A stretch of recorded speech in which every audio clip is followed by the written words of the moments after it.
Kia ora whānau, good evening. Thank you for tuning into tonight's Seaweek Ngā Kōrero event, Te Anga Whakamua, The Way Forward. This is our 6th webinar, and tonight we put the spotlight on the significance of weaving Mātauranga Māori, indigenous knowledge, with Western science for positive outcomes for Te Moana. I'm Alison Balance. I'm your MC for the evening. I'm a natural history writer, a broadcaster, a beach walker. I had a fabulous beach walk today, a diver, and a big fan of the big blue Pacific Ocean. With me, virtually, we have 3 fabulous guests, Doctors Dan Hikuroa, Kimberly Maxwell, and Maui Hudson. I will introduce them very soon, but first, Dan will kick off proceedings with us with a karakia. Take it away, Dan.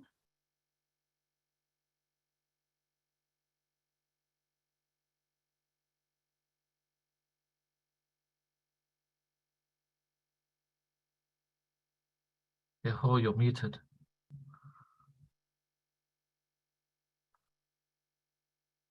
All right, maybe I'll start with my mute off this time, whānau. Good false start. Yeah, we can hear you now. Whakamautai. Tangaro umai, kāwea mai. Kāwea mai ki waho, kāwea mai rā ki te moana pipiri, ki te moana hōhonu. Hōhonu ana te wai, hea hara, ki ota. And maybe just quickly, Alison, if I may, that karakia was unearthed by colleagues of ours, led by Anne-Marie Jackson in a Sustainable Seas project. And it refers to one of the karakia that Maui Tiki a Taranga uttered as he fished Te Ika Maui out of the ocean. And we thought it was a fitting karakia to kick off this session tonight. Nō reira, ka tuku te rako kia koe anō, Alison. Kia ora, thank you, Dan. Kia ora, everyone. If you are new to this, a very big hello. If you've joined us before, you'll know how this works. We'd love for you to introduce yourselves to us in the chat. We really like hearing from you and learning where you are tuning in from. I'm in Nelson, that's where I'm coming to you from, and I know that our speakers are all over the country. The chat box can be found via the text bubble icon at the bottom of your screen. And if you click on that, it should bring up the chat panel on the right-hand side.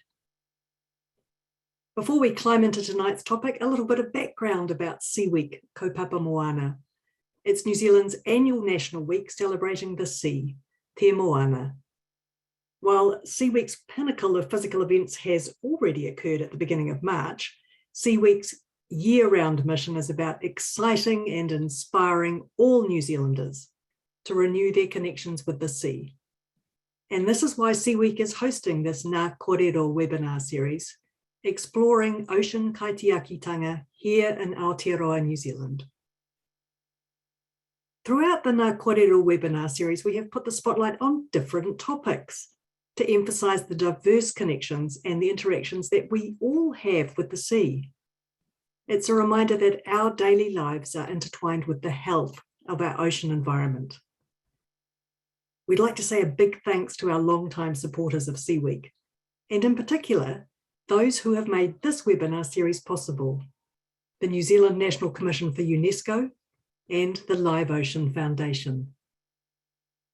In our previous webinars, we've covered the downstream legacy of sediments and nutrient pollution, how we look after kaimoana to ensure there is fish for generations to come, the problem with microplastics, our magnificent marine megafauna, and our changing climate.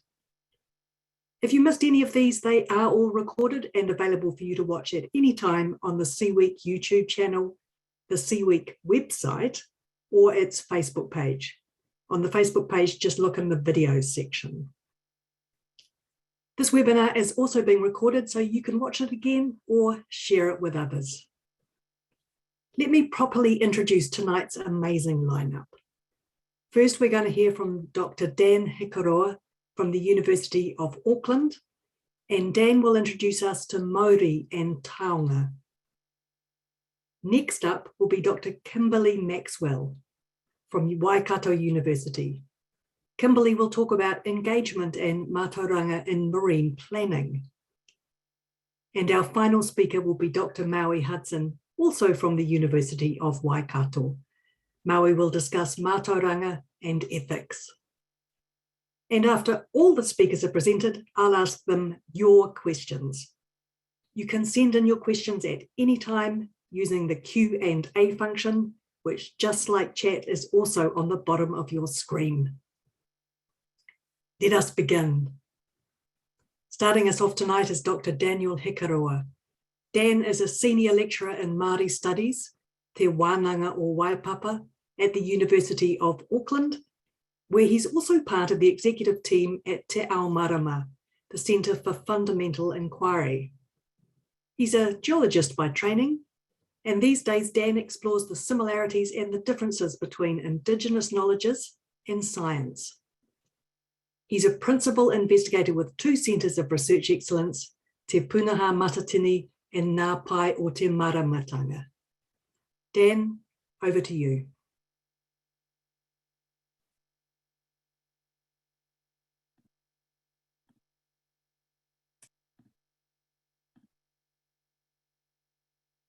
O kia ora tātou, ngā mihi o te pō, kia koutou katoa hui hui mai nei.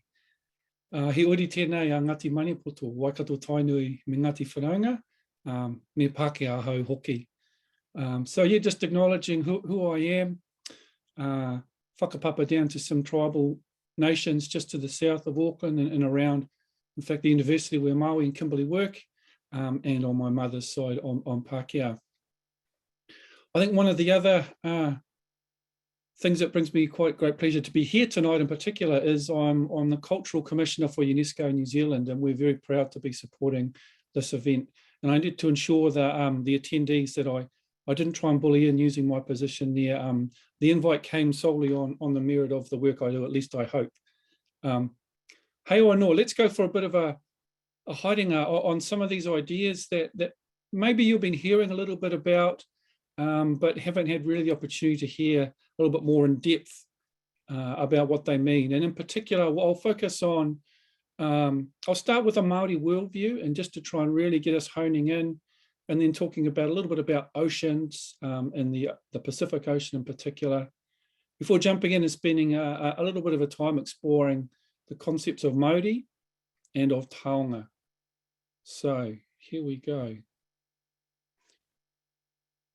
Now, one of those key terms that keeps popping up here, there and everywhere in recent times is kaitiaki. And I just thought I'd mention it here because there is definitely an interest in the work that I'm doing and the work I'm seeing in the marine space. And it's been manifest in many different ways, and I'll share with you some of those in just a minute. These are some of the hallmarks of what I think embodies kaitiaki, intergenerational, adaptive, and conceptualized as revitalizing Māori. And in many ways, the research I'm undertaking and the work I'm doing within and for Māori communities is principally based around restoring and revitalizing Māori. So in that regard, it can be considered as the work of kaitiaki. So here is this big blue ocean that is so dominant, in that some of our ancestors, based on their extremely advanced technology of the double hull canoe, were able to discover pretty much all of the inhabitable islands in this place and build up an unsurpassed global positioning system using the stars as their principal guide to get them around this expansive ocean. A feat which was described by Jared Diamond as even greater, in his opinion, than humans getting to the moon.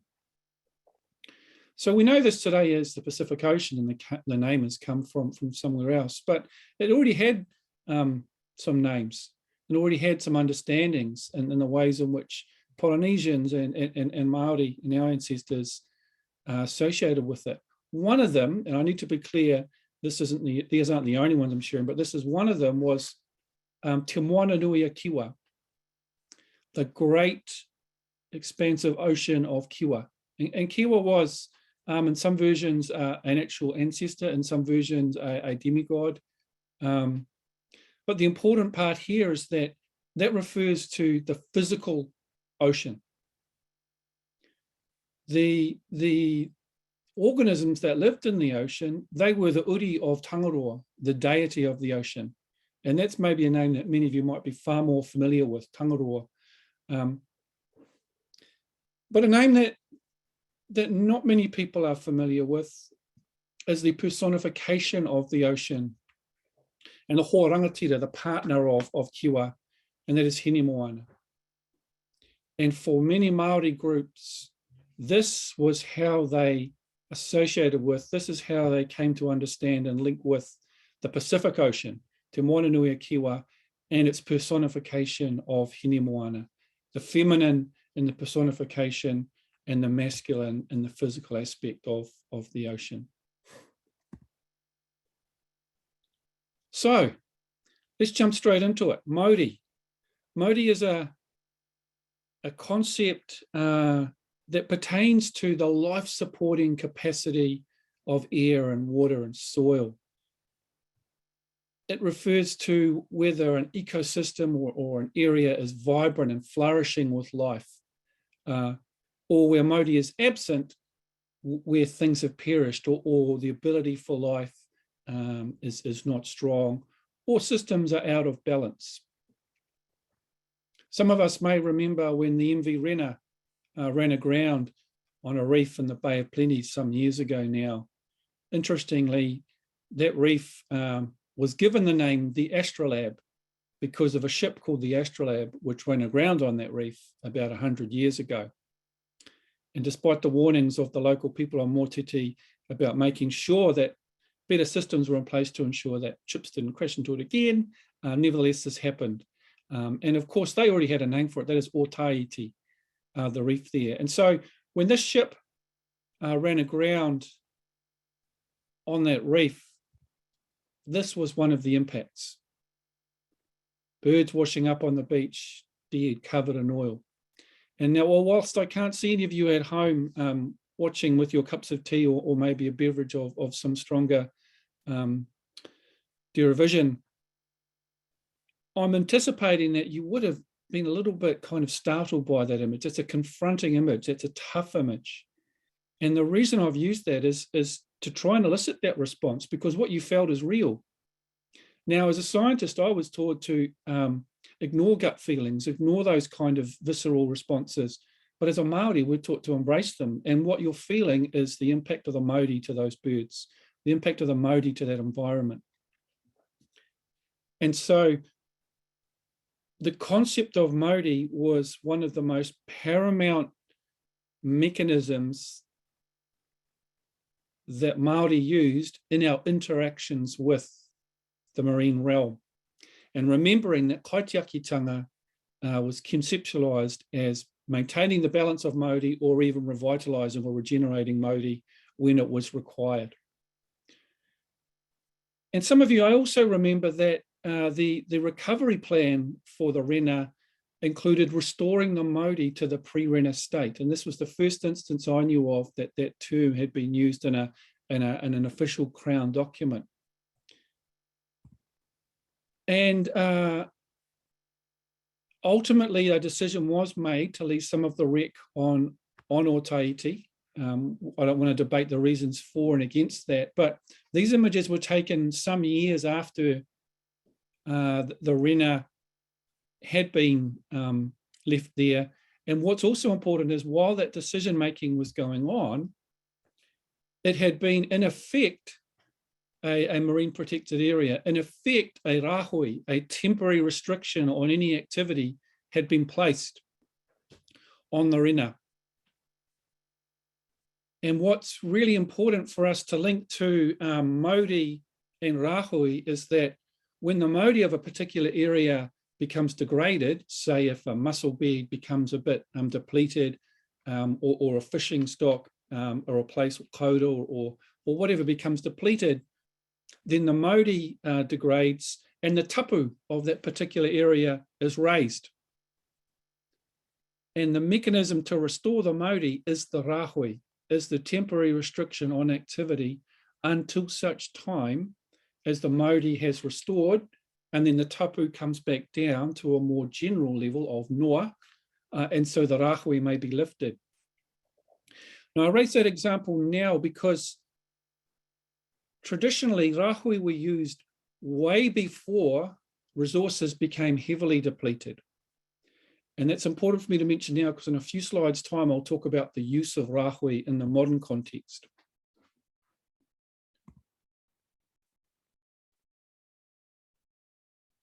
And so here's an interesting image. I show it to a few people and they go, oh, lovely, lots of kina. Mina is a great feed. Other people who maybe are more familiar with this phenomena will know that probably most of those kina are actually not suitable as kaimoana. This is what we call a kina barren, where because we've removed all the predators, the large snapper, the large coda, that would feed on the smaller, medium-sized kina, this system is very, very out of balance. It's virtually mono-specific. There is a dominance of kina, and most of those will be skinny and will be unsuitable as food. And so that introduces, or gives me the opportunity to introduce the concept of taonga and taonga species. Many of us will associate the word taonga with treasure. And while that translation is not incorrect, it doesn't fully encompass the meaning, the relational component of taonga. And often when I ask people, you know, when they think of treasure, what comes to mind? And they think of jewels and gold and things like that.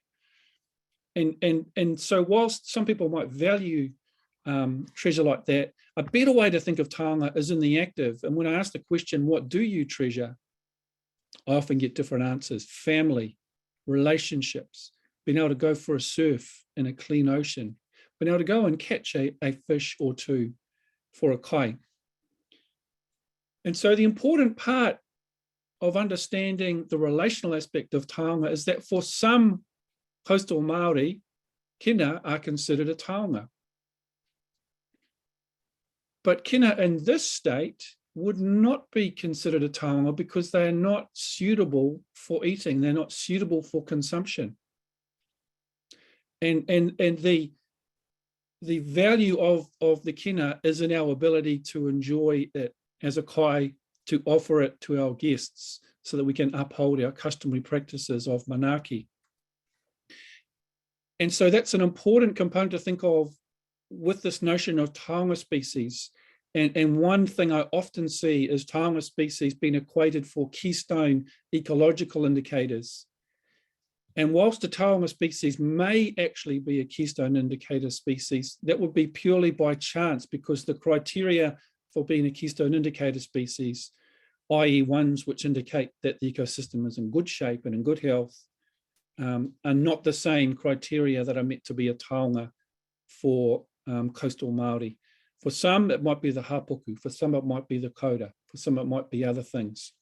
So the key aspect there is that a taonga is more about the relationship and the value that that particular community, that particular hapu or iwi place on a species, rather than having any ecological component to it.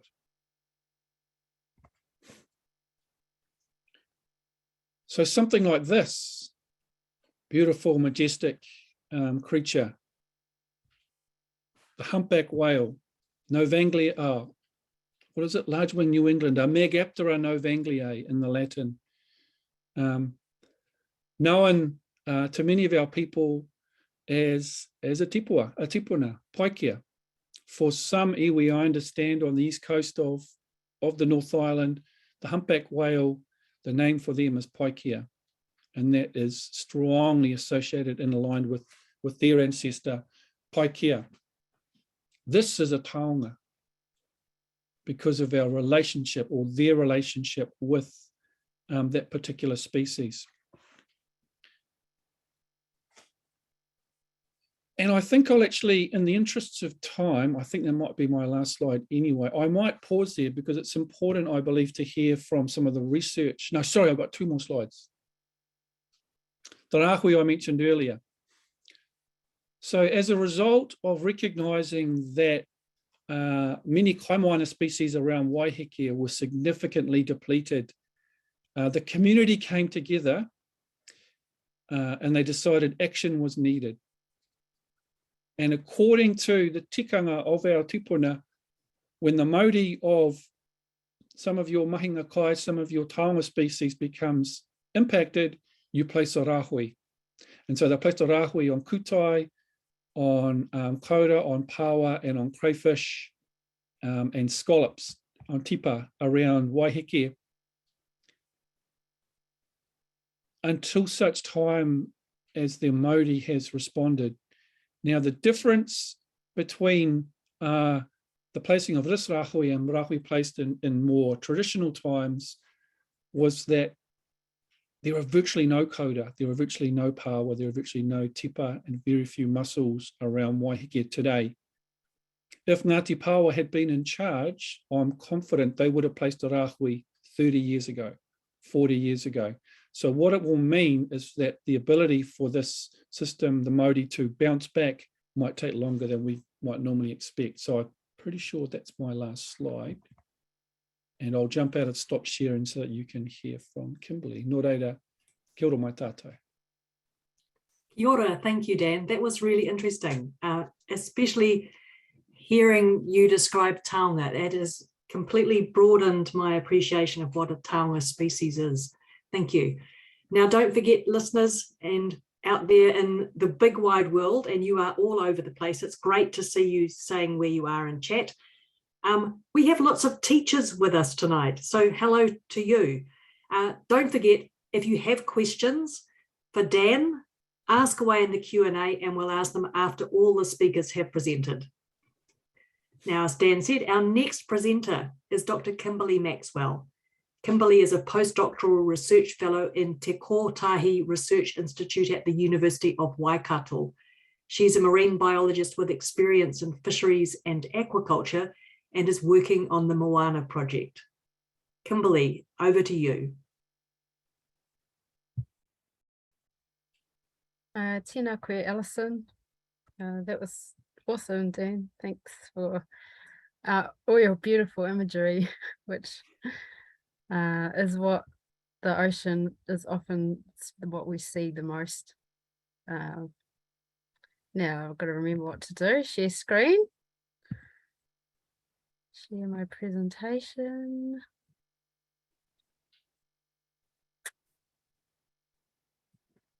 Hopefully you can all see that and hear me. Aye. Wait. Nō reira, tēnā koutou katoa, tātou ko hui mai tēnei pō. Hello to everyone that's gathered here virtually tonight. Ko ai tēnei, ko maki o te maunga, ko waiawa te awa, ko Ngāti Patu Moana te hapu, ko whakatohea te iwi, ko mā tātua te waka, ko moko te tangata, ko Kimberly Hera Maxwell ahau. I'm Kimberly Hera Maxwell. He uri hoki ahau no Ngāti Porou, no Te Whānau a Apanui, no Ngai Tai, no Ngāti Tūwharetoa no Tainui hoki. Tēnā koutou ngā whanaunga, kua whakaronga mai. Thank you everyone for coming to listen. Today I'm just sharing a few of my whakaro from my experience as a Māori marine researcher since 2000. Today talking about our way forward together, weaving Mātauranga and indigenous knowledge with Western science for positive outcomes for the Moana. And most recently, my experience has been in co-management and planning, so sharing those whakaro, and have got our little flags flying in Opotiki to represent the fact that within New Zealand, we're striving to practice within the principles of Te Tiriti o Waitangi. So I hope that this information helps to support that aspiration that we have. Today I'm just going to talk about two parts of the research I've been involved in. One is looking at the Waikato-Tainui framework for co-management, and this is published in the Marine Policy Journal and was developed through the National Science Challenge for Sustainable Seas in the Māori Moana Māori Tangata Māori Order Project. And then secondly, looking at analysing a pātere, which is a form of mātauranga for use in planning. So sort of a deep dive into how we actually can look at our mātauranga and then use it to inform planning going forward. So I won't go into too much detail about what the Waikato framework is, except to say that it is a framework to guide collaborations between different groups. So the Waikato as a metaphor is one waka that's made of two single waka that operate individually in their own right, but then they come together to share a common purpose. So in this case, an example could be tangata whenua and a research provider or a government entity coming together to manage a particular marine area, for example. And it has a number of different components. And I guess what I want to talk about more tonight is how can you apply this framework? And ideally, you want to make sure that all of the components of the framework are recognised, and so that it's balanced, it's not going to tip over, and it's going to go all in the same direction. In the past, Waikato were used they come together to fish. So what each of the waka would hold one of the nets. So that's where they historically were used. So I want you to imagine a scenario that I work for a government entity and we've been tasked with developing a protection area, and tangata whenua wanting to work with us and have invited us to collaborate with them. So we've been invited to the marae. In our first meeting, there's an opportunity to share the sorts of information that you can see in the Waikato. And I guess I found this framework really good for my listening practice during our pōheri, during our mihi whakato, and also in our informal kōrero, when we come together to collaborate to achieve a common goal. And I've had experience in this space through working for Te Kuaha at Niwa and in all of my roles since then. And it's important because a lot of information that we want to share relating to, I'll say, the kaupapa or the goal that we're coming together to collaborate on is shared in these instances, in the mihi whakato, in the pōheri, and then later on in the informal kōrero. And it could be considered rude if there's only a few of you to start noting down these things during a pōheri, unless you have a big group that someone at the back could do it, or to ask if you can voice record ahead of time. And also to go to your engagement being prepared to share the same information as it relates to the entity you represent. So for example, the key components you'll hear are who is speaking and what their worldview is, their knowledge that they have associated to the goal you're trying to achieve, and their values associated with that area, the context, the particular moana you're talking about, or the issues that they're experiencing on that very localized level, the tools, actions, and approaches that they want to use or apply to achieve the goal, and also what they bring to engagement, particular people with particular skills, the challenges they might face within the area, and things that are great to share from the entity that you represent can be the worldview and values of your institute, the knowledge that you think will be of value, the individuals, who they are, their experience that they bring. So just even if you have a rautaki Māori, a Māori strategy, sharing that information so that you come together and recognise these things at the same time. And this is important because typically this information is always shared during whai kōrero, and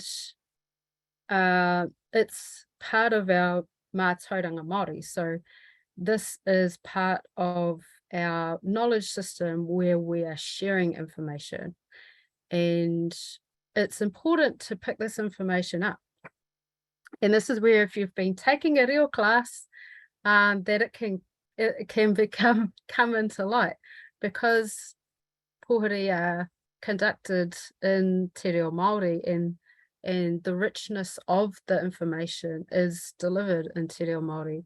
So this information can be missed and then asked for later on, but the pōheri is actually that process of sharing information and engaging around the common purpose that you've come together. So it's important to maintain this process within our research. So yeah, that was the first sort of thing I wanted to share, that all of these components typically come up and they're through our whai kōrero. So if you're not going to be speaking on behalf of your entity, ensuring that the person who is able to share that information on your behalf, and that you have someone within your party that is capable of understanding what is being shared during the whai kōrero. And so if anything is missed, that can be addressed in further discussions, instead of asking tangata whenua to repeat themselves in English if it wasn't understood during the pōheri process. So now I'm going to move right to the present day, working on the Whakatohia Moana plan. So I'm working on this in the Moana project, which is a MB funded endeavour project, which the overall goal is to improve our ocean forecasting for New Zealand's marine economy. Whakatohia are an iwi partner within the project, and we represent an iwi nation within our nation of New Zealand, and I'm looking at our rohe moana. So the two key objectives I'm involved in are developing a coast and ocean plan for Whakatohia, and developing an iwi impact assessment framework, which looks at monitoring, and particularly monitoring of Māori as a key part that's coming out of it through our plan. But today I sort of want to deep dive into analysing Mātauranga for the development of the plan. Firstly, ko ai Whakatohia, who are we? We have 6 hapu at present and 8 marae, and 17,000 registered members, and we're based in and around the Opotiki township in the Eastern Bay of Plenty. And we experienced raupatu, so we had a large confiscation of our land, and we're currently negotiating settlement with the Crown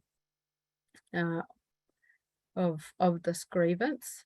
However, we're a thriving iwi, and despite not having settled, we have a number of tribal assets, including a large aquaculture farm that's being developed out off the Eastern Bay, and these are currently managed by Whakatohia Māori Trust Board. And going forward, because of our land loss, we are looking at the Moana space. So when we're developing the plan, we're sort of, the purpose is to share how we want to care for our moana, for our mokopuna in the future. And I share a picture here of Muriwai. So one of the key things about whakatōhea is our whakapapa. So we all descend from Muriwai. She is our eponymous ancestress, and whakatōhea is our iwi that is actually named for her personality. And when we first started the Moana project, we were at Omarumatu Marae in Opotiki, and one of the pātai or questions that our whaia Anita Kude asked was what are our waiata associated with the Moana. This is because we're developing a whakatōhea-centric education curriculum, so it's to ensure that they're included there. And one very important waiata that we have in whakatōhea is a pātere, a chant. So these chants recall personal or tribal quarrels or recount injuries done to ancestors. And the one in particular that we're analysing as part of the project that informs the plan is Te Tapu o Muriwai. So Muriwai is the sister of Tōrua, who was the captain of the Mātatua waka, and she's well known for stating kia whakatāne au ia hau, and rescuing the Mātatua waka from being swept out at sea. And we understand that she did this because at the time Wairaka was only a young girl, whereas Muriwai was a fully grown woman. So she subsequently, because she transgressed the tapu and acted in a way of a man, she suffered a great loss at sea, and 2 of her sons were drowned. And Te Tapu o Muriwai is a large rahui that was placed across the Bay of Plenty, mai ngā kuria whare in Wellington, ki Tihiro, which is at Cape Runaway, so right across the Bay of Plenty, in a big semicircle shape, almost that looks like a waka. And that was in the respect of her loss and in respect of her. And this pātere acknowledges what happened at that time and across the Bay of Plenty. So in the 90s, one of our leaders of the whakatōhea and Te Whanapinui, Sir Monita Delamere, shared this pātere with a number of our current leaders of our tribes today, including Dr. Te Kaihautū Maxwell, who's a leader of our kapahaka group, Opotiki Mai Tawhiti, and he's shared and taught this pātere to hundreds of whakatōhea uri descendants in his time. And I happened to be a child when people were learning the pātere, and so it's always been there, and I recognise that as a descendant of Muriwai, I have whakapapa rights to be able to do this analysis and to share the pātere. So this is the pātere that's published in our deed of settlement for whakatōhea, so I'm not personally publishing it myself. And for the analysis, I received a number of copies from a number of our different kaumātua and their whānau, and went through line by line identifying different mātauranga within the pātere, and then discussing this with Te Kaihautū Maxwell to confirm my understanding was all in agreement with himself in the first instance. And the pātere shares a number of whakatōhea sites and species of cultural significance, or taonga, as Dan was describing earlier. So it describes 18 taonga species, 27 taonga sites, including waka landing sites across the Bay of Plenty, 10 different types of mātauranga associated with our relationship with the Moana. 11 pūrākau, which describe our history and tikanga, and 7 of our cultural practices within the area. So you can see some of the areas highlighted there within our rohe moana. And I didn't put a slide in here about it, but our pātere has gone on to inform not only where our important sites are within our rohe moana and our culturally significant knowledge associated with it, but it also is the name of our plan. So our plan is named Maruhiatu, Maruhia being the start of the plan, which is to shield or to protect.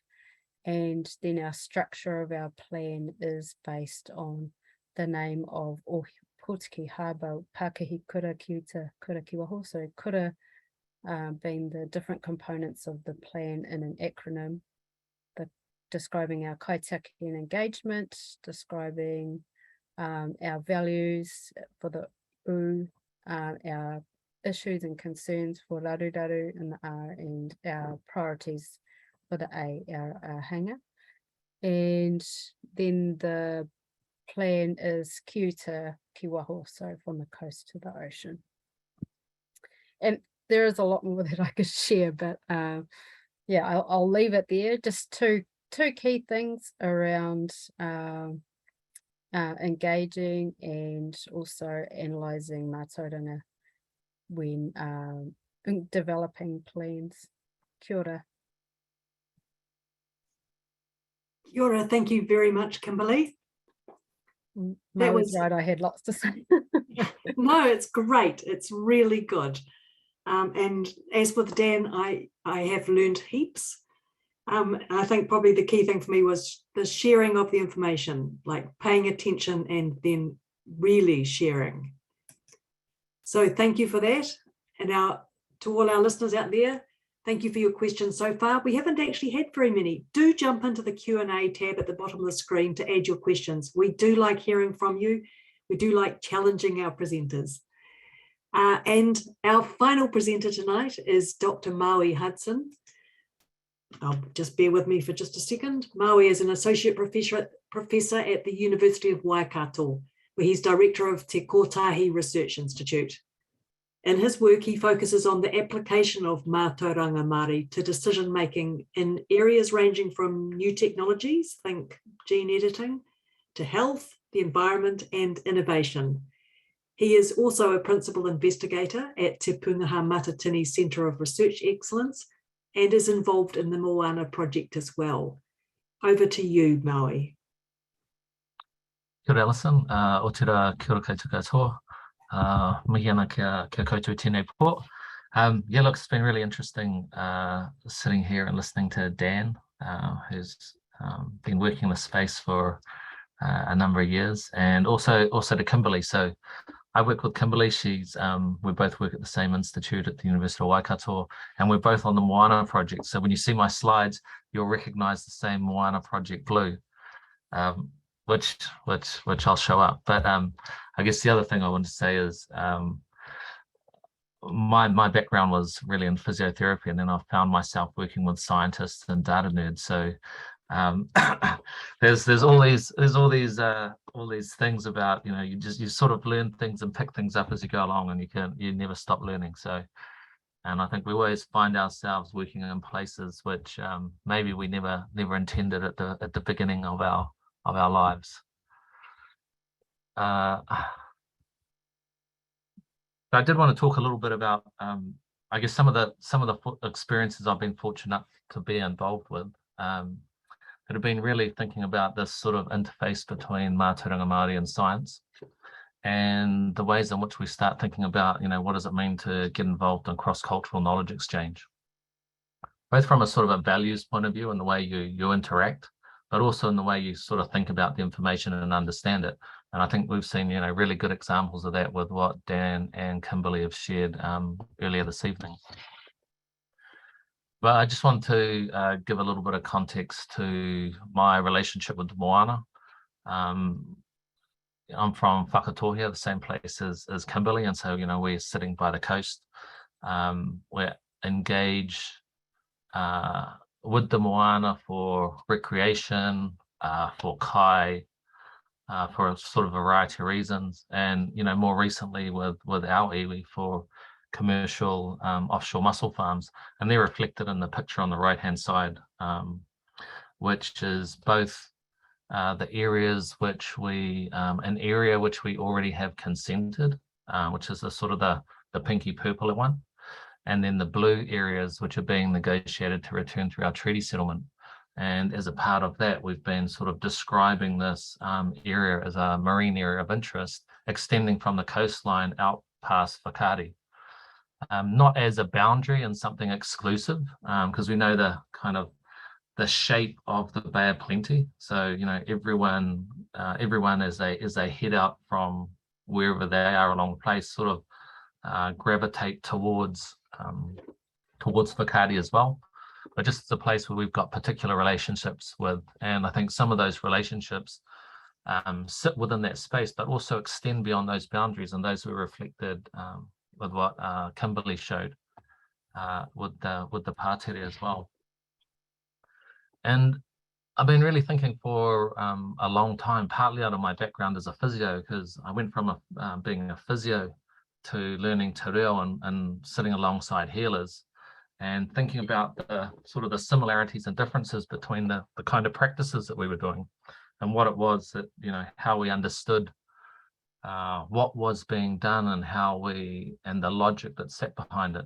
So you might see a physio or a chiropractor or a healer all looking like they're doing the same thing when doing a massage or a mirimiri, but they've often got quite different ways of understanding the purpose of what they're doing and the logic of it. And so being able to get into a space where you can have that kind of conversation and start to understand that different point of view ends up being important. And so we started thinking in the context of a project which was around science and biotechnologies, but just how do you create a space where you can start to have that conversation on who are the people that you sort of bring into it? Because not everyone is interested in doing that. And you think about the way different disciplines emerge. So you had the chemists, and then the biologists, and the ones that end up hanging out together and seeing how their kind of knowledges connect become the biochemists. And you start to create these sort of disciplines that connect different things. And so we thought that about, in terms of Mātauranga, the people that are interested in engaging in conversations with scientists. And I think that's one of the great things about Dan and Kimberley, who people that sort of traverse kind of both of these sort of spaces and can translate and understand what people are saying on both sides. And that's really useful for helping others understand what's being said. And I think we saw some comments about that around people saying the way in which taonga have been described, or kaitiaki taonga was thought about earlier this evening. So as a part of the Moana project, and here's this Moana blue slides, we're really thinking about what are the sorts of qualities that have to be developed to support that sort of exchange. And when we're thinking about things from a Māori point of view, often the things that we're talking about is, how do you understand Tikanga Māori, which is sort of protocols. And in some ways that relates to what we can talk about as like a relational capacity. What's your capacity to build relationships with people? And then there's these sort of technical spaces, and how do you build your technical capacity? And thinking about it from a Māori point of view, is like, how do you understand Mātauranga? The sorts of things that Kimberley unpacked in the pātere, so that you can know how those ideas will then connect to something else which you're working with. And then in the concept of human capacity, what are the kaupapa that are of interest to Māori? So kaupapa Māori, what sorts of things do they find important, so that you can align those objectives? And that was reflected in the Whakataurua model, where the different parts are coming together to work towards a shared objective. And so these become these areas where if you can improve capacity around that, you're in a better position to get involved in cross-cultural knowledge exchange.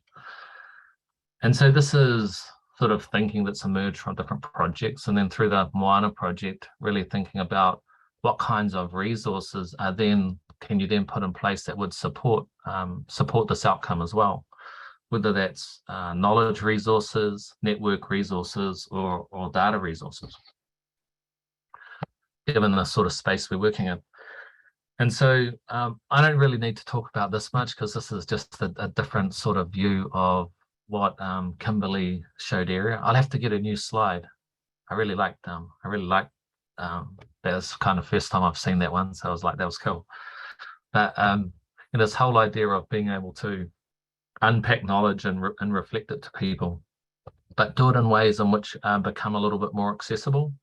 So that kind of transition from the pātere, which you would have said in the past was probably only known by a smaller section of our community, which is now becoming a little bit more widely known, at least in a sort of an oral tradition.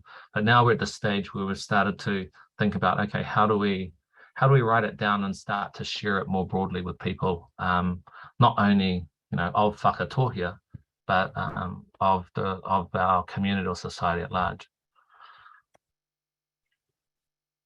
Oh, and then let me just see what's over here. I wasn't expecting that slide. They must have got a bit out of order. Really thinking about data resources as well. So,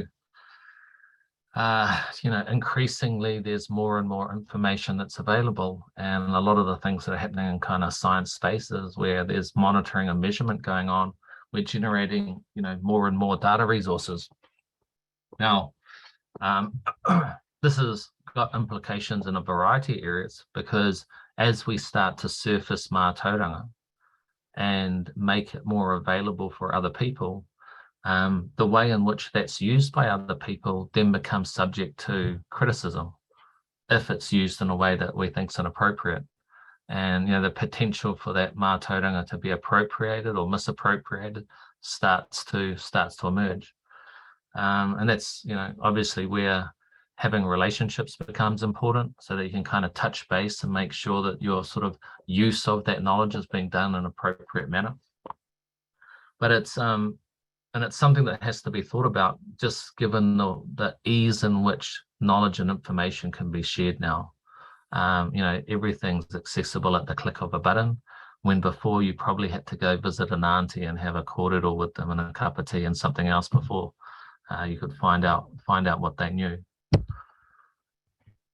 And we've been thinking about this in the context of our project around the Moana project, and particularly the whakatohia component, around how it is that we can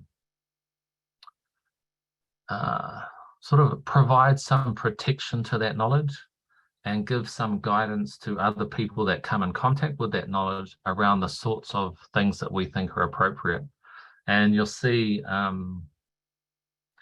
the labels that are sitting above these pictures here, and there's a few sitting above the picture of Maruhiatu, and so they're traditional knowledge labels, and the ones that are reflected there relate to attribution. So if people are come into contact with this material, they know that it relates back to whakatohia. The tick is something that says that this has been verified by us as authentic and having integrity. And then the third label there is actually community use only. So the slide which Kimberly showed, which had it written out, we would say it's only people that are whakatohia, or people that have permission from our taumata kaumātua, our elders, that should be reciting that as a pātere. Now, the way that it then gets broken down into pieces, and we start to talk about whakaari and what we know about whakaari or one of the taonga species, that's something which can be shared, more generally. But just the in reciting the pātere, we've got, ways in which we think that the use of that is appropriate. And so this becomes our way of guiding other users or other people that can access that information around what we think is the right way to engage with it. And then on the right-hand side, that picture doesn't reflect our traditional knowledge, but it reflects labels, biocultural labels, which are talking about how we think the appropriate use of the genetic information being generated from our taonga species is. So the green shell mussel, where we're doing studies to look at genetic connectivity around the Bay of Plenty between the naturally caught spat and mussels, which we grow in our area on our farm. As that mussel is analysed and gene sequences are generated, and those gene sequences are made available for other people to use for different sorts of projects, we've got some instructions around what we think is appropriate there. Recognises our provenance, they know that there's consent involved, we're fine with it being used for research purposes, but we're also open to collaboration and open to commercialization if they're going to engage with us. And then the last one is, we also recognize that there's multiple communities that might have interests in these gene sequences as well, because as you can see below, the samples were taken not just from our here, but right across the Bay of Plenty.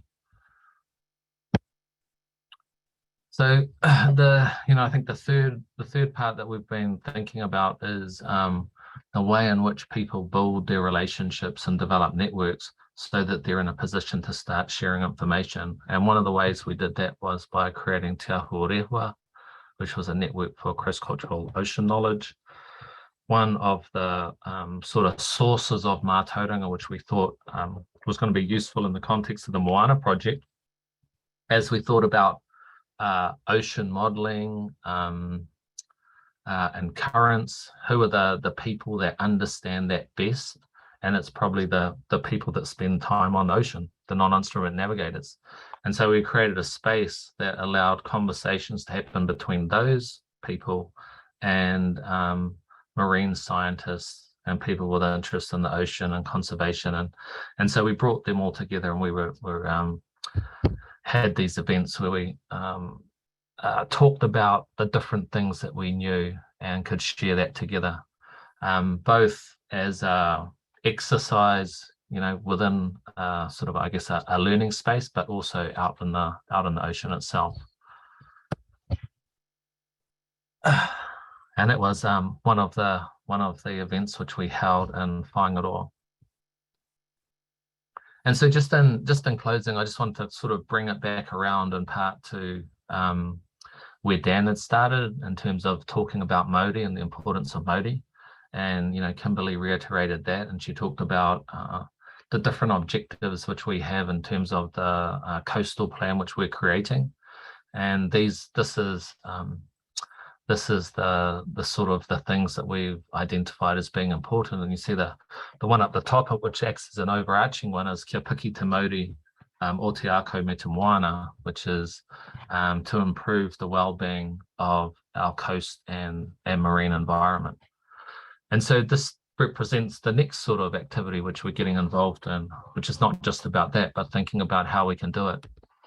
And working alongside one of Dan's colleagues, Kipper Morgan, who's been involved with, thinking about how can you measure this in a practical way, but in a way that can bring together sort of, look at science indicators as well as cultural indicators, and think about, what does that look like when you bring them together? How does it give you an idea about sort of the overall state of the environment? And so it's really exciting to be involved in these kinds of conversations, because I think it points a new direction in terms of how we can manage our environment and manage our relationships into the future. So that's all I've got to say this evening. Just happy to sit and answer questions. So kia ora. Kia ora, thank you very much, Maui. More challenging, interesting stuff. We have quite a few questions. Let me have a look at what we've got. Just in passing, I will say that Barry Scott asked a question of Dan about why do you use the term Western science? Dan has posted a really informative and helpful link in chat. So if you're sort of interested in that as a concept, pop back into chat and find that link. Here's a question from Catherine Short. What does the government need to do to better support the appropriate use of Mātauranga Māori in regenerating the Māori o te Moana? And she's written with pace. I think she means, how can we speed this up? I might just pass that to you in the first instance, Dan. Yeah, kia ora mo tēnā, Catherine. I answered flippantly, but also genuinely in the chat. Trust us to do it. It's not necessarily just about more money, because some of the most amazing projects I've seen have just been kind of projects or communities themselves getting into it. But the key thing is recognising that Mātauranga is an alternative and another way of knowing and doing that can inform us in the ocean space, and just enabling communities wherever they are to just get on with it and do it. Sometimes that means money, sometimes it just means saying, hey, let's get out there.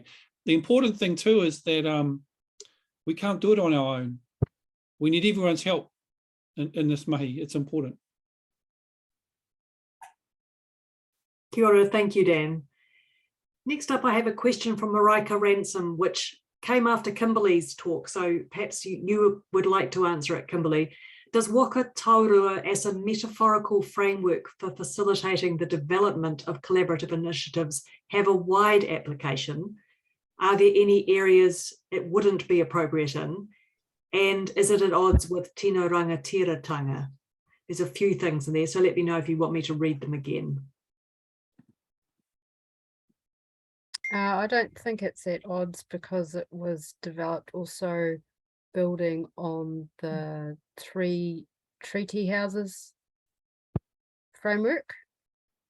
So it's building upon that, and specifically within co-management for the marine environment, which is a key thing that the Sustainable Seas Challenge is looking at, implementing, enabling ecosystem-based management in New Zealand and kaitiaki coming together. In terms of areas where it may not be suitable, we've had some discussion about, like, I don't think you have to use it in such a rigid, concrete way that you know, it falls over. It's kind of has a fluid use, and it can go from context to context quite well. It's a waka, it can move, and we discussed in the context of the Moana project how you can move from island to island, achieving different goals using the framework, changing different people who are jumping on and off the waka, having different captains, all sorts of different things can happen with it. So it really is a metaphor, and it is flexible, and in terms of it can also incorporate other frameworks such as the negotiated space sitting within the engagement space in the middle, so that you have that knowledge and those pukinga from all different areas coming together, and it has the ability to include other concepts in within it. Yeah, I hope that's all 3 covered. Ka pai, that was good. Anyone else want to chip in, Maui or Dan? No, I see a head shake. Thank you very much. The next question comes from Miranda Cassidy O'Connell, and I'll let any of you take it. Would you like to comment on the space for tangata tiriti, locally held knowledge, in addition to Mātauranga Māori and science? So locals are knowledge holders too. Is there a third layer in Maui's diagram? So perhaps Maui might answer that one for us. Sure. I'm not sure whether that's short to the answer, to answering the question, or short to the question. So that you know, I think there's a couple of things about that. You know, a lot of Mātauranga Māori has been generated through observation and sort of kind of being in the environment and understanding it. And certainly there's, you know, other people that have a similar sort of experience, you know, different sort of tradition of it, maybe not as long in different places, but, you know, certainly an understanding and awareness of those things. And that can, you know, these are all the sorts of different things that should be informing decision making.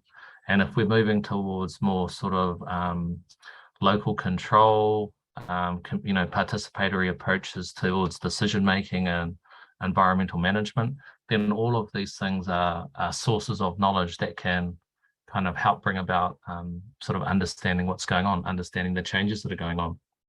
I can see local knowledge as being valuable as well.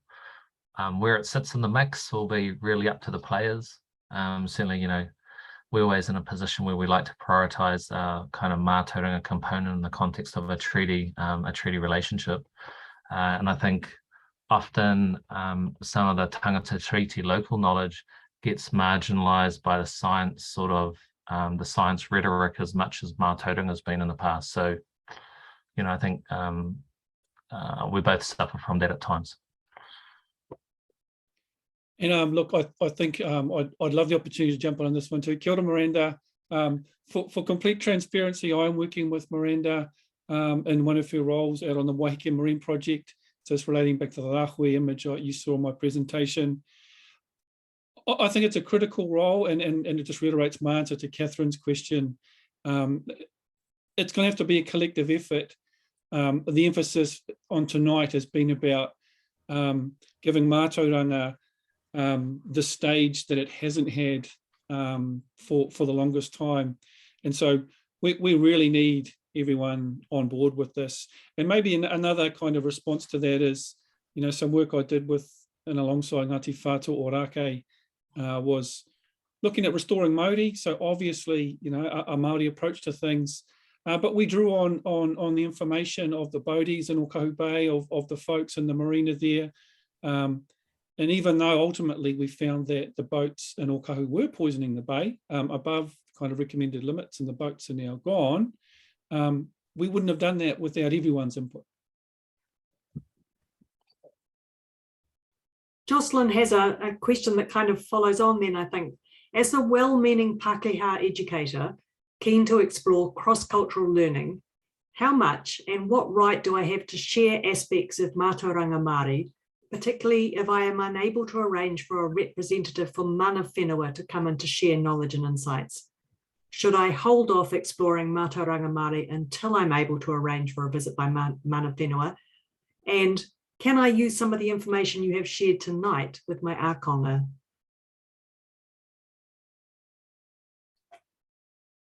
Anyone want to answer that? Dan?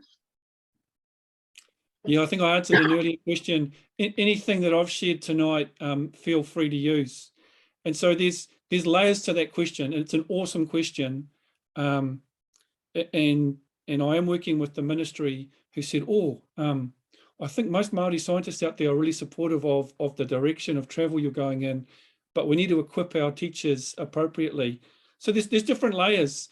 You know, some of that really generic mātauranga, say for example, the Maui pūrākau, not the stories that our Maui has shared with us tonight, but those other ones that talk about fishing up the North Island and those kind of things. They are less possessed by different iwi and hapu and whānau than, say, for example, the pātere that Kimberly shared with us tonight. So if you can get a sense around what is some sort of quite kind of broad Aotearoa wide level knowledge, that's probably a good place to start.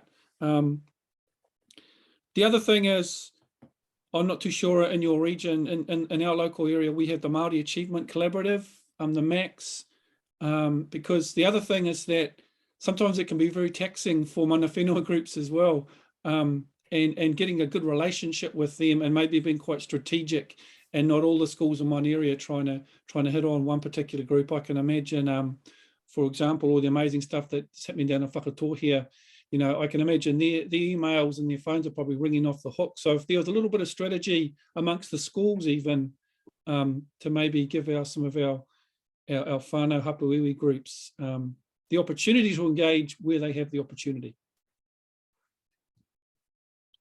Yeah, and if I just sort of, I guess, add in that respect, I'm always happy to sort of share information. And I think, you know, Dan's right that there's information that's out there and available can be shared. You know, we want people to have a greater appreciation for Te Reo Māori. We want people to have a greater appreciation for Mātauranga.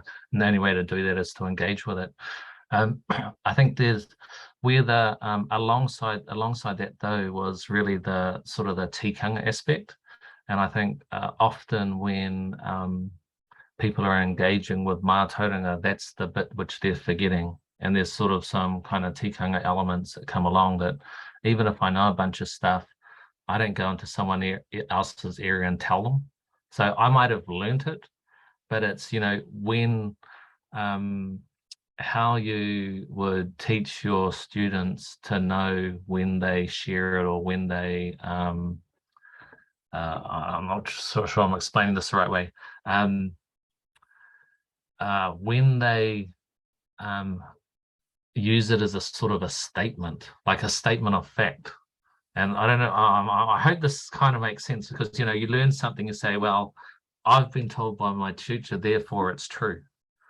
And so, you know, I've been in conversations where, you know, there's a different sort of pedagogy that sort of informed the way people learnt Mātauranga. And, you know, I don't, some of you may know Toby Curtis. He was a sort of a very well-known Māori educator, went back to his rohe, wanted to start learning some of the history and stories or some of the deeper histories and stories of Mātauranga that place. And everywhere he went would tell him a bit and then tell him to go and talk to someone else. And so part of that was really understanding how to piece the story together, because there wasn't necessarily a single truth. It was being able to sort of decipher what was the right thing at that particular time, depending on kind of the context that you were put in. But you have to learn that, and that's in some ways something that we're not really good at. It's not how we generally teach children. Kind of, we give them facts, and these are the facts. And then we might come back a couple of years later and said, well, that wasn't exactly the whole truth. Here's a bit more to it. But it's sort of a little bit different from the here's a story, here's a story, here's a story. Now you tell me what you think the right one is. I'd just add, I guess the value of taking our kids to the marae as a place of learning Mātauranga. You know, that's something that I guess, you know, was a walk for us to walk down to our marae to learn. But I think when it's a very important part of learning about your local hapu and iwi that you live with side by side. So that could be one place to start.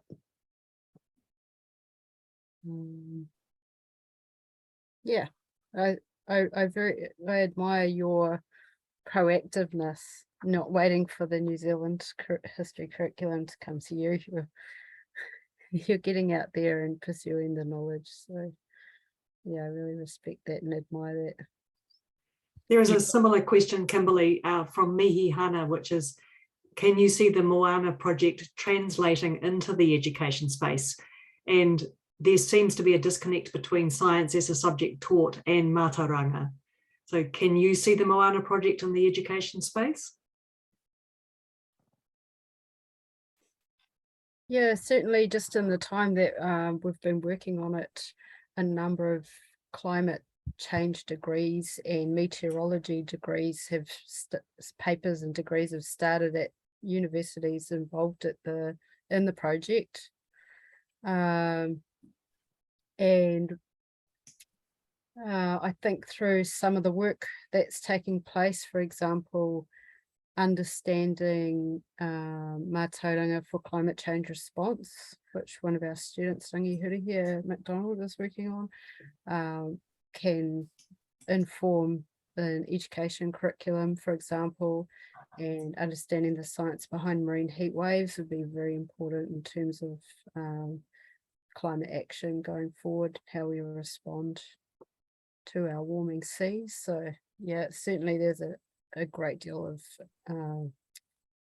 information that's going to come through, and it was asked for by whakatōhea, you know, in the development of the project. So yeah, it's certainly one of our objectives.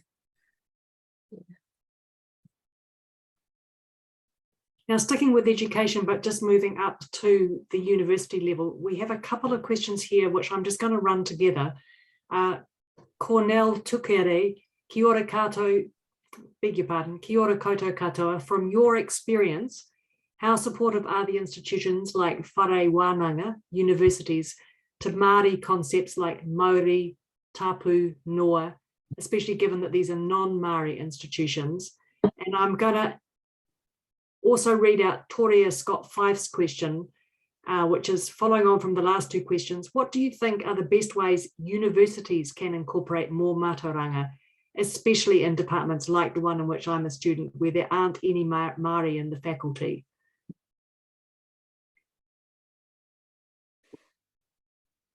So it's about the openness of universities to Mātauranga and to Māori concepts like Maori, tapu, noa. So let me answer. There's a couple of things to that. One is I think there's an increasing openness to integrating more Mātauranga into the curriculum. And I know at the university, there's the University of Waikato, specifically, ensuring that every student that goes through does a sort of a culturally based paper, or in each year of their learning. Now, whether that means that those sorts of concepts and ideas become a part of the organization's kind of DNA and the way that they operate, that's probably more of a no. So I think there's sort of like a step towards an acceptance around the value that it adds in teaching, but not really an acceptance of the value that it adds to the running of the institution. Yeah, and if I could just pick up on what Maui said, maybe back to some of our secondary folk. The ministry, and I see Pauline's on this, Pauline Whitey's on this audience too. Kia ora, e te mare kura.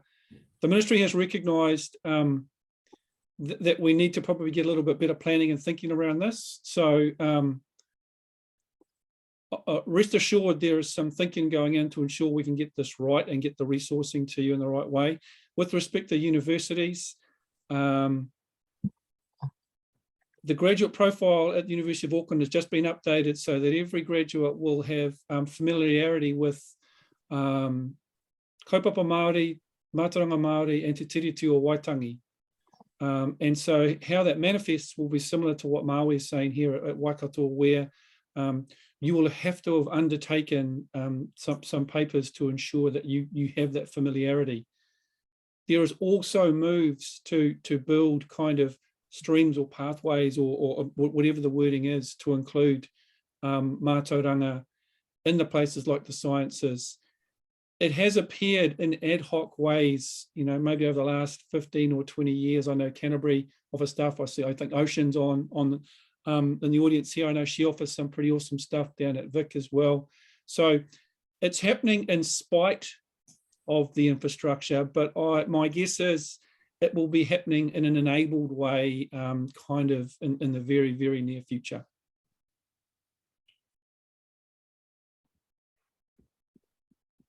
All of this is wonderfully different from when I went through university, I have to say. Well, I guess that's one of the things, you have to acknowledge the progress that's being made. And while some of us might not think it's moving fast enough, it's definitely moving. That's great. I have a different kind of question from Barry Scott. Kia ora Maui. there's a tension between the Western open access, and he put Western in quotation marks, open access of information and data such as DNA sequences and protection of that data by Indigenous peoples. He says, we have previously discussed this, and I can tell that by your reaction, but I would value your current thinking on this, especially when taonga species, such as some of our organisms, can be sequenced by any group overseas.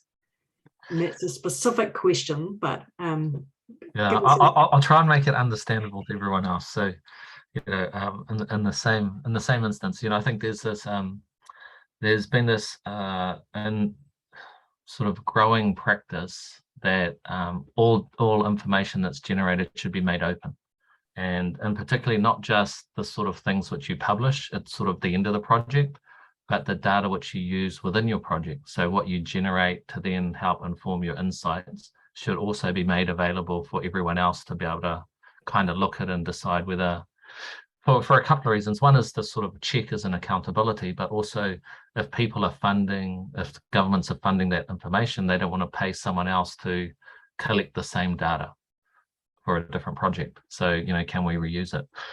And I think that that's, you know, there's kind of merit, there's merit in that argument. I think one of the challenges which Indigenous communities have, though, is that as that data is generated from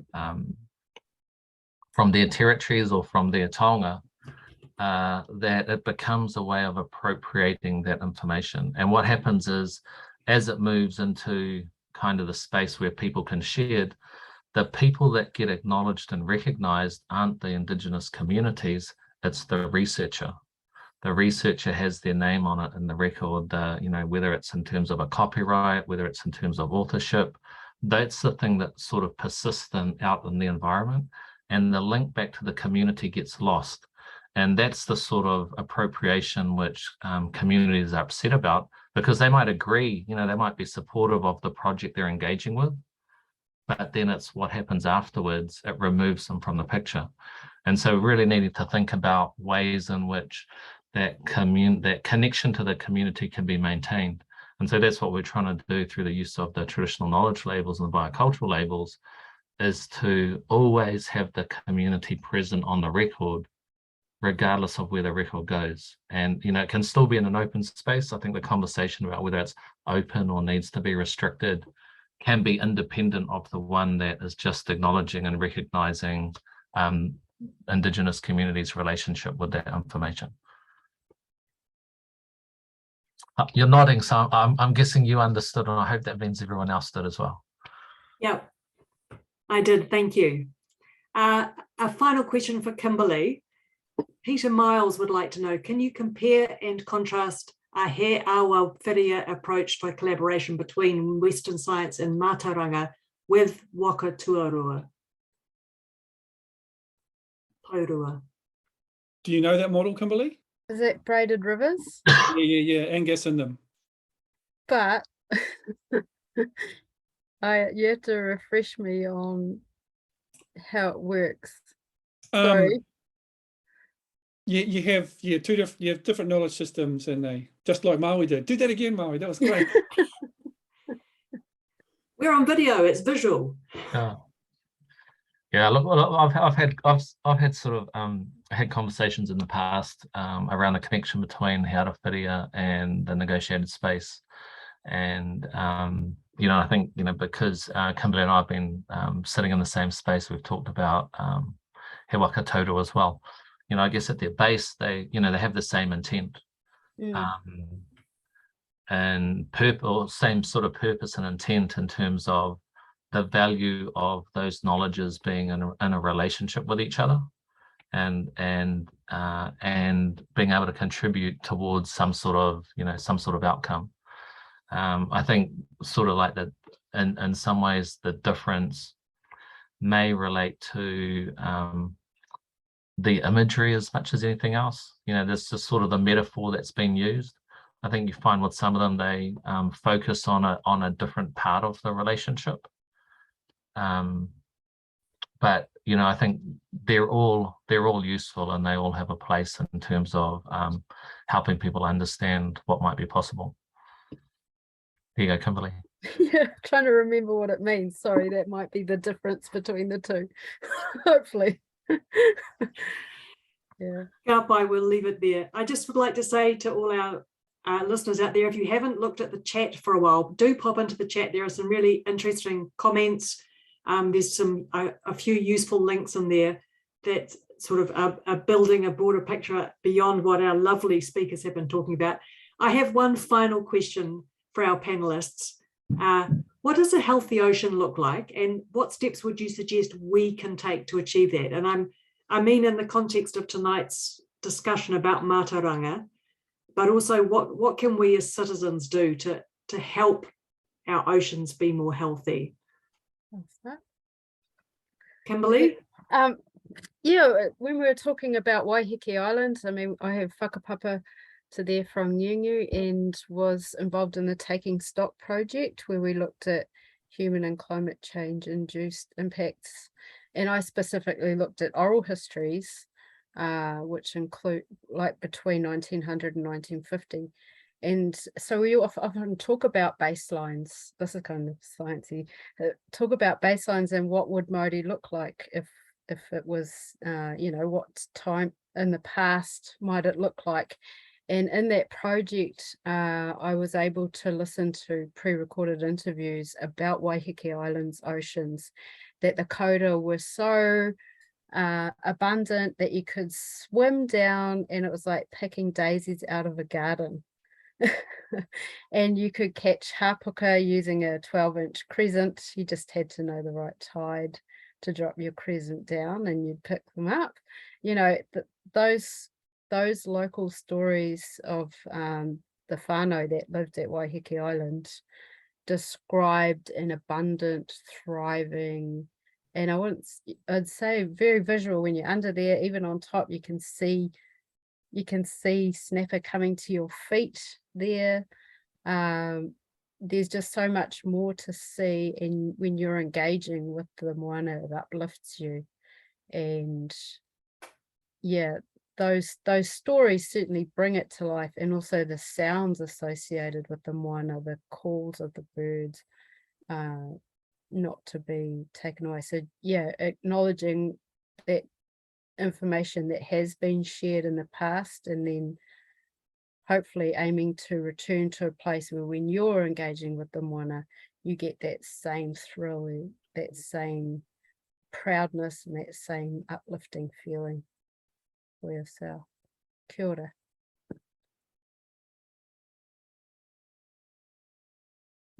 Who's going next? Maui? Oh yeah, I'll go because I haven't really got too much to say.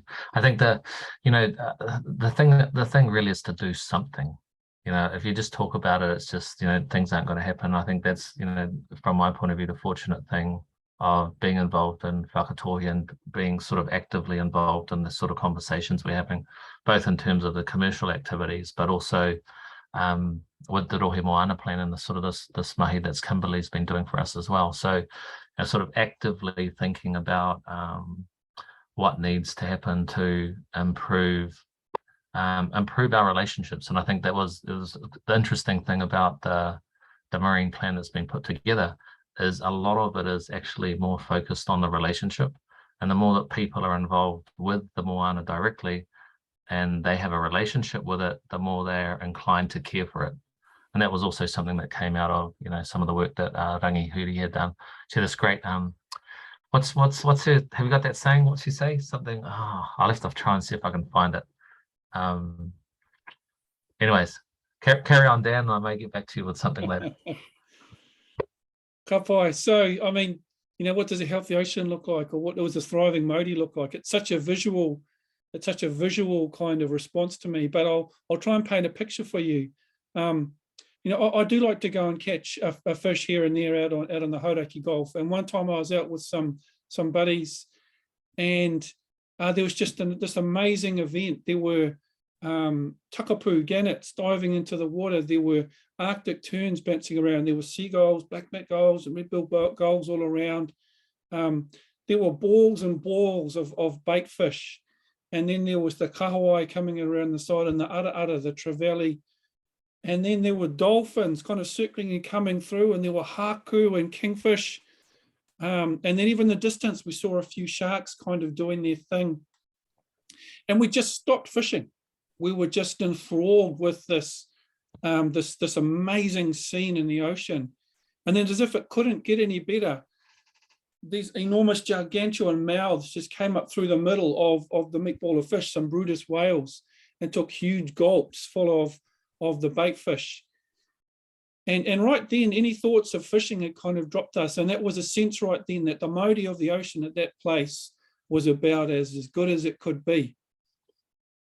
And it was just a feeling, and it sent shivers, and all of us looked at it, and I, you know, there was some Pākehā buddies and stuff, and we all felt that sense. No one, didn't need to measure it or take a photo. We all felt the Māori of the ocean thriving at that point. And so I suppose, what can we do to ensure that kind of thing can keep happening? Is, you know, sometimes we hide behind rules and regulations, like, oh, I only took my limit today. Well, maybe we need to flip it around and put some personal responsibilities on all of ourselves. Let's limit our catch as opposed to catching our limit. And I know I'm pinching, you know, a phrase from other people there, but even just pick it up on some of the comments in the chat. Sediment is probably one of the major challenges and problems in the Hauraki Gulf and in the nearshore coastal environments around Aotearoa, New Zealand. I even saw it on some of your images that you had, Maui, of showing where your mussel farms were. And that's the silent killer. That's smothering our ocean environment. So if we can be thinking about what are we doing on our land, what are we doing at our homes that can stop those kind of impacts, because you know, mai ngā maunga ki te tai, you know, from the oceans to the sea, it's all interconnected. Kia ora. Hey, I just, Kimberly just threw out these couple of comments. I just thought it was really important in the sense, because these are sort of findings from Rangihuri's work, and she was really talking about kaitiaki and, you know, the difference between relatives and resources, and thinking about the ocean as a relative. Another one was whanaungatanga, and she says connection equals protection. And so the more we have a connection with it, the more we're likely to protect that environment. So kia ora. Kia ora, ka pai to all of you. And that thing that Dan says, that what happens on the land happens in the sea as well. So we've got to look after the land in the process of trying to look after the sea. Anyway, to you, our audience, thanks for being here with us and asking such great questions. I'm very sorry if we ran out of time before we got to your question. Kia ora, and many thanks to Sarah, working away behind the scenes to make all this happen. If you can take a moment to please fill out our survey, which we've just posted in the chat. We will also be sending out a follow-up email, which will have this link, because we would love to hear what you thought about tonight's webinar so we can make the next ones even better. If you've missed our previous webinars, they are all online. You can find them on the CWeek website via the resources tab, as well as on the CWeek's YouTube channel or the Facebook page in the video section. For future webinars, stay tuned. A karakia to close, in which I will do my best. So I'm making an effort. Ono hia ki te uru tapunui, kia wātia, kia mama, te nako, te tinana, te wairua I te ara tākatā, koiara e rongo, whakairia ake ki ronga, kia tina, kuie, taikie. Draw on the supreme sacredness. I've lost my cursor now. Bear with me a second. To clear and free the heart and the body and the spirit. My screen is too small. I've lost the translation, so I will stop it there. Thanks everyone for your company. Kimberly, Dan, Maui, thank you so much. I have learned a lot from you tonight and I will treasure it. Ata Maria, good night. Stay safe, everyone. All right. Pō Marie. Oh. Kia kite.